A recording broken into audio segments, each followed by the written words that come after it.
Negociar o no negociar es el tema de esta tarde aquí en TN23. El licenciado Julio Talamonti nos acompaña para poder analizar la situación que está viviendo Guatemala. Una vez más, 2 personas fallecidas y 4 más heridas. Buenas tardes, licenciado, bienvenido. Muy buena tarde, Andri, buena tarde, Alejandra. Buena tarde, televidentes de TN23.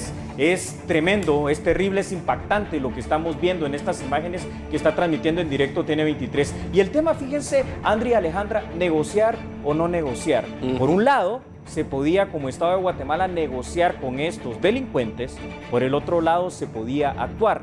Hoy ya vimos lo que sucedió. A ver, explícanos ambos escenarios, Talamonti, por favor. Negociar, ya vimos la negociación. Así es. Bueno, no necesita mayor explicación, pero ¿cómo se podía actuar? Dinos eso. Es correcto. En este caso, una de las formas, digamos, tomando en consideración que se podía actuar, tomando esa posibilidad de actuar, era entrar por la fuerza. Se hizo ahora. Ahora, ¿cuántas horas han pasado desde que esta crisis se suscitó, Andri y Alejandra? Bueno, empezó ayer a eso de las 3, 4 de la tarde, cuando acabó la visita, ¿no?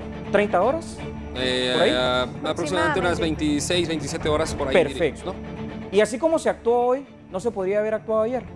Y tal vez minimizar algún daño, por ejemplo, por lo menos un monitor muerto, o por lo menos estos señores que van heridos, porque sí se ve que van en malas condiciones. Gravemente heridos. Claro, porque adentro había, ¿cuántos rehenes había, perdón, cuántos privados de libertad había adentro? Unos 52, 53, estamos hablando, ¿no? Se estimaba que eran 39 mayores de edad, imagínense ustedes. Bueno, las fuerzas de seguridad hubieran podido entrar inmediatamente ayer. Hubiesen podido entrar si hubieran tomado esa decisión, digamos, de manera inmediata. Y esa es la hipótesis de no negociar. Exacto. Ahora, la hipótesis de negociar es lo que pasó. ¿Y qué se logra con esto, Talamonti? Ahora, con negociar, buena pregunta, Andri y Alejandra, porque ¿qué logro yo, digamos, negociando con delincuentes? Porque aquí tenemos que decir algo muy claro. Estos jóvenes que están en etapa 2 no tienen nada que ver con lo que sucedió en el Hogar Seguro Virgen de la Asunción. Es otra cosa. Primero, totalmente. Estos jóvenes ya están condenados, llamémoslos condenados. Sancionados es la palabra técnica correcta, gracias, Andri. ¿Por qué? Porque ya cometieron por lo menos un delito, pero ese delito puede ser cualquier delito, haber extorsionado, haber matado, haber robado. Son miembros de maras, o sea, son gente que está acostumbrada a matar. Entonces, ¿qué gano yo como Estado negociando con este tipo de personas? Andrea, Alejandro. No, definitivamente creo que pues, se pierde más de lo que se pueda ganar y no se les puede seguir dando poder a ellos al momento de negociar. Así como es. por qué o qué una autoridad tiene que negociar con un delincuente para evitar que asesinen a 6 personas. No, interesante la acotación de ustedes, porque ¿por qué vamos a negociar? ¿Por qué? Ahora la pregunta que surge, Talamonti y Alejandra, es esta, me surge esta duda, porque hay que aclarar que según la ley PINA de protección de la niñez y adolescencia, si alguien es sancionado antes de cumplir la mayoría de edad, o sea, 18 años menos un día, así es, que logre sanción a alguien, va a una cárcel, a un centro de privación para menores. Correcto. Y si la sanción, por ejemplo, voy a poner el ejemplo, dice que son 10 años de sanción, va a pasar de adulto 10 años en la cárcel, perfecto, en la cárcel de menores. Sí. Ahora, se les suma otro delito. Correcto. Han asesinado 2. Ya siendo mayores de edad, algunos de ellos. Según la ley, sí, según la ley, ¿cuántos años de prisión hay por asesinato? Qué bonita pregunta, Andri. Solo antes de contestar, bueno, voy a contestar ¿Y primero qué podía tu pregunta. pasar en ese escenario? Voy a contestar primero tu pregunta. Por asesinato, fíjense ustedes que como el artículo 18 dice pena de muerte, está vigente pero no positivo, entonces tenemos que ir a la pena inmediatamente inferior por los tratados en derechos humanos. ¿Cuál es esa pena inmediatamente inferior? Hasta 50 años de privación de libertad. Ahora, aquí hay algo interesante y tú lo decías. Si alguien entra como menor de edad y es condenado, no condenado, sancionado al máximo, que son 6 años por un delito, pero si no lo sancionaron por un delito, sino que digamos que por 3 delitos. Por 3, 18 años. 18 años, pues va a pasar todo ese tiempo ahí adentro. Ahora, esta gente, muchos de ellos ya eran mayores de edad, delinquieron ahora. De hecho, asesinaron, porque esto fue premeditado, a 2. Ahora ellos deben de ser juzgados ya como adultos, pero previo a ser juzgados como adultos deben de cumplir todavía con esa sanción que tienen. Y esto es yo creo que hoy estamos poniendo el dedo en la llaga, porque la ley PINA, la ley de protección integral a la niñez y adolescencia era necesaria y es buena. Pero hay cosas que deben de reformarse y hoy estamos viendo que debe reformarse ese hecho de que no podemos mezclar ya condenados adultos con niños. ¿Qué piensan ustedes, Andrea, Alejandra? Totalmente, no podemos venir y llevar al cáncer a todos lados porque esto viene y nos come, nos contamina, situación que sucedió también en el Hogar Seguro Virgen de la Asunción. Habían niñas que tenían conflicto con la ley, situación que viene a contaminar el ambiente, a complicar la situación, por así decirlo. Y respondiendo a la pregunta de Talamonti, ¿qué opinan ustedes de mezclar adultos con tráfico a menores. Bueno, imagínate un chico de 27 años, ¿no? Privado de libertad, y llega un niño de 9, de 10 años que andaba, qué sé yo, entregando teléfonos para extorsión, lo que sea. Entonces, se junta este niño de 10 años con uno de 27, 28 años. Esto es una escuela del crimen, ¿no? Es correcto. Entonces vimos precisamente con este tema, negociar o no negociar, cómo habían dos alternativas. Que el Estado de Guatemala, por un lado, se sentara a negociar con este tipo de delincuentes, porque son delincuentes, no los podemos llamar de otra manera. Miren ustedes lo que está pasando, o el hecho de ejercer el poder coercitivo del Estado. Y vemos cómo la Policía Nacional Civil pues tiene toda la capacidad y tiene los elementos y tiene la fuerza y tiene las armas inclusive no letales que se utilizan para esto, que es gas lacrimógeno, balas de salva, balas de goma, para poder someter al orden a estas personas. Pero entre esa decisión de negociar o no negociar, 2 muertos. Por supuesto, tienen más experiencia. Uno gravemente herido con 22 heridas de arma blanca y los que salieron no salieron bien. Y pues se nos dará detalles acerca de esta situación.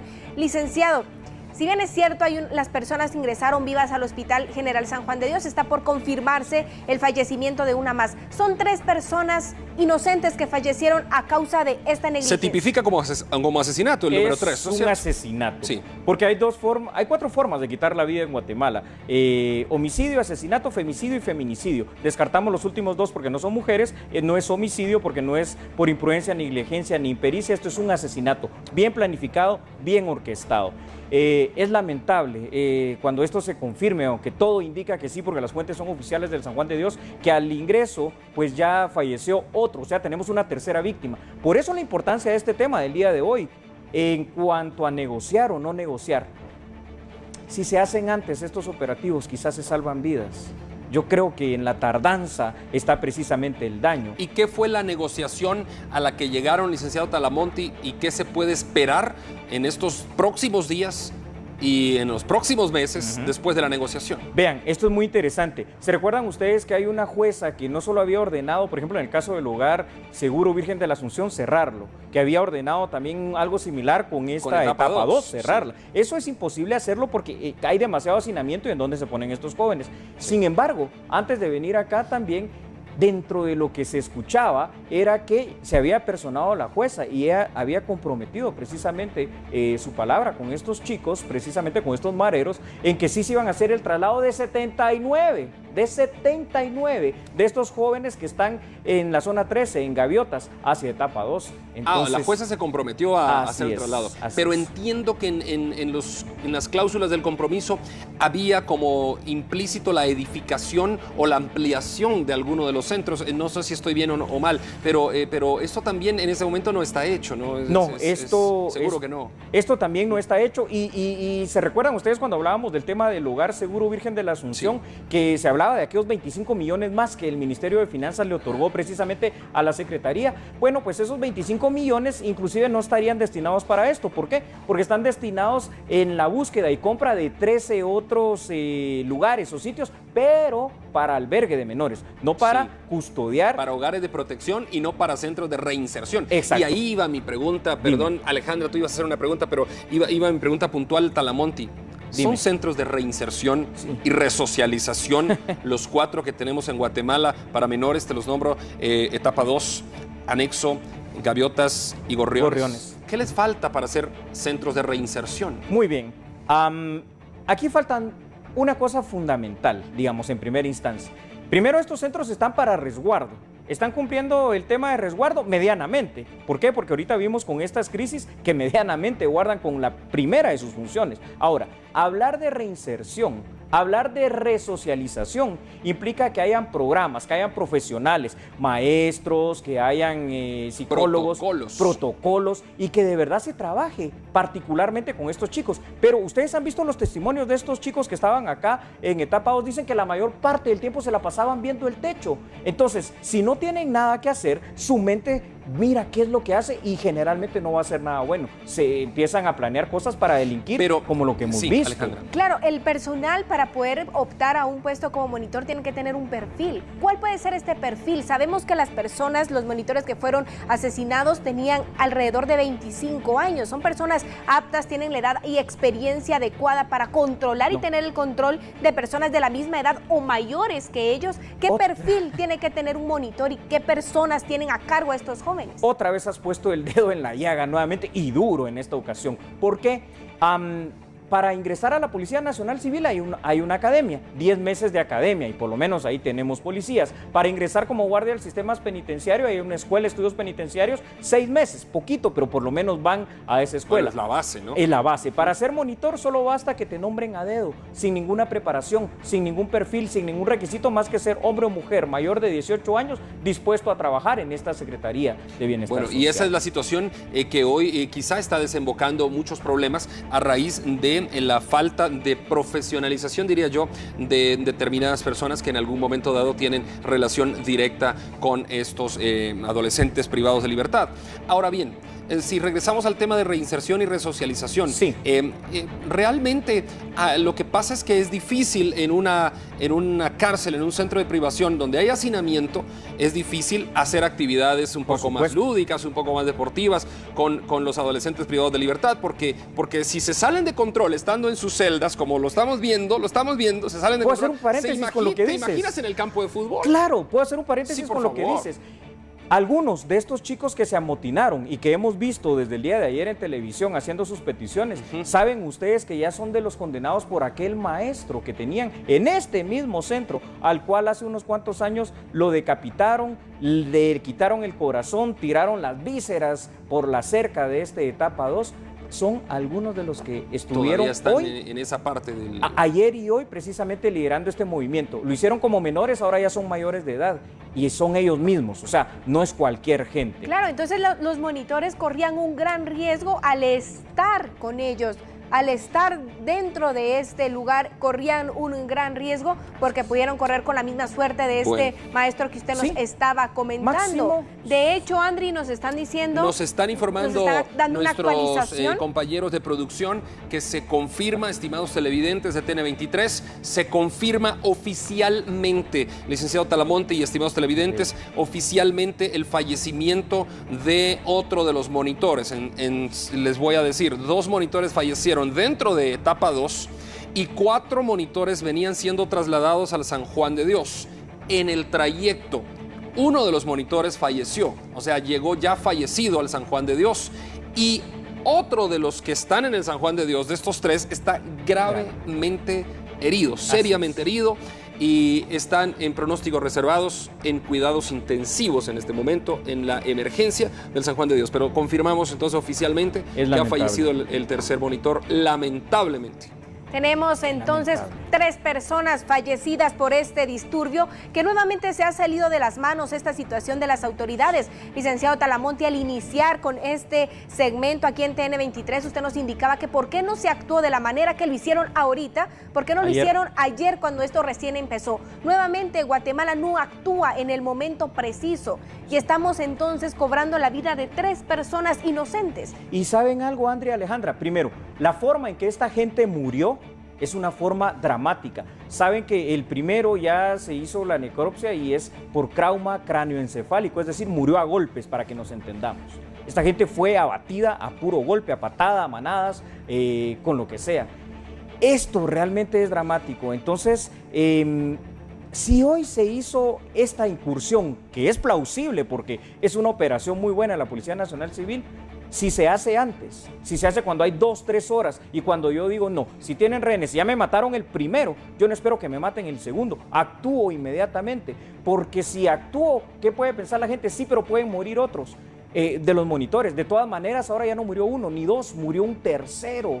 Entonces quizá eso hubiéramos evitado. Ahora, ¿qué tal si por un momentito nos ponemos del lado de los adolescentes privados de libertad? Sí, por favor. Por favor, en los zapatos de los adolescentes privados de libertad. realmente el pliego de peticiones que estaba circulando en las redes sociales y en los diferentes medios de comunicación, pues pedía cosas bastante sensatas, a excepción pues del traslado que les había ofrecido, según tú dices, alguien de una judicatura. Muy bien. En esas condiciones, como tú lo dijiste, ¿qué más da para pensar, Talamonti? ¿Cómo es que un adolescente puede vivir en esas condiciones? Claro, ustedes han dicho, Andrea y Alejandra, algo muy importante. Este es un centro correccional, pero tiende a ¿qué? A la reinserción y a la resocialización. Si yo los tengo y los trato mal, los pateo, no les doy de comer, estoy vejándolos también día con día, pues también lo que voy a hacer es estoy azuzando a estas máquinas de matar, como son los mareros, para que en cualquier momento me hagan algo de esto. Pero olvidémonos ahorita por un momento de los mareros, porque no todos los jóvenes que están en estos centros de control, de alguna manera, de la SBS, son mareros.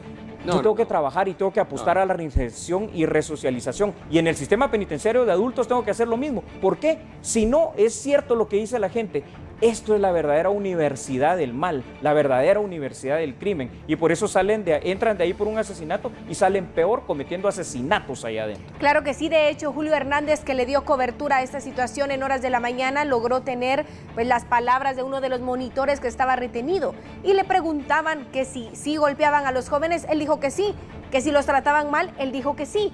Él contestó las preguntas y él aseguró que sí se hacían las cosas, pero por dirección de alguien, porque alguien pedía que se hiciera. Entonces los monitores obedecen y actúan de esta forma, y violencia con violencia, este es el resultado. Este es el resultado. Con esa bandera de Guatemala, Talamonti, no sé por qué la trajiste, pero ¿cuáles son tus conclusiones? Vamos a ir a conclusiones. Primero, la bandera de Guatemala es porque es nuestro país, pero nuestro país realmente se está acostumbrando a estar así, de luto, y eso duele. A media asta. Eso duele. Eso duele porque estamos hablando de seguridad, estamos hablando de vidas de guatemaltecos y que puede ser cualquier guatemalteco. Y en mis conclusiones voy a ser muy breve en esta tarde. Primero, urge por parte del Estado hacer algo en estos correccionales y en estos hogares también seguros. ¿Por qué? Porque hay que trabajar con la juventud, hay que apostarle a la juventud, hay que darle todo el apoyo, porque si nos olvidamos de la juventud, nos estamos olvidando del futuro de nosotros. Y ya tenemos demasiados problemas con delincuencia. Hay maras, hay narcotráfico, hay extorsiones, hay de todo. ¿Qué más queremos? ¿Queremos más muertes? ¿Queremos una Guatemala más segura? Yo no lo sé, guatemalteco, pero usted que está en casa, como siempre, tiene la mejor respuesta. ¿Qué vamos a hacer? Gracias, licenciado Julio Talamonti, por habernos acompañado esta tarde aquí en TN23. Ha quedado la pregunta abierta a nuestros televidentes y por supuesto que queremos conocer qué opina usted. Vamos a esperar más muertes, nos vamos a quedar así. Negociar o no negociar es el hashtag de este día. Esperamos su participación a través de nuestra red social de Twitter, @TN23 Noticias. Tenemos que hacer una pausa. Le prometo que será muy breve. Por favor, quédese con nosotros. Ya regresamos, no nos cambien. Ya volvemos.